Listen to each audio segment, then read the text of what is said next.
Apa beza Public Gold dengan Maybank Islamic Gold, Doktor? Saya baru je beli emas dekat Maybank. Bagus sangat soalan ni. Jadi kalau tuan-puan hari ni adalah orang seperti beliau, boleh save video saya dulu sebagai rujukan pada masa akan datang. Saya bukanlah orang yang layak untuk bandingkan mana-mana syarikat emas dengan Public Gold, tapi saya layak untuk beritahu dekat tuan-puan kelebihan tentang Public Gold. Bagi yang belum tahu lagi, Public Gold merupakan syarikat jual beli emas yang terbesar dekat Malaysia sejak tahun 2008 lagi. Alhamdulillah, Public Gold dah ada sekitar 1.7 juta penyimpan emas.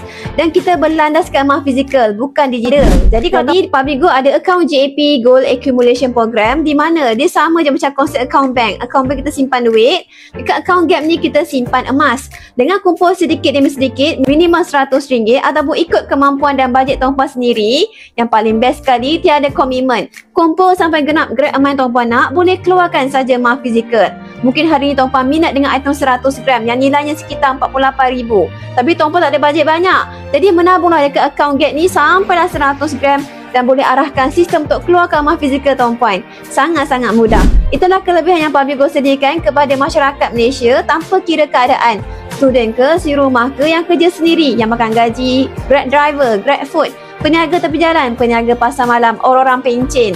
Dan juga founder syarikat membeli emas dengan Public Gold. Jadi kalau tuan-puan hari ni masih lagi belum ada akaun emas, nak memiliki simpanan emas dengan Public Gold dengan cara paling mudah, murah dan patuh syariah, merujuk pin video saya dan saya akan bantu tuan-puan sampai kaya.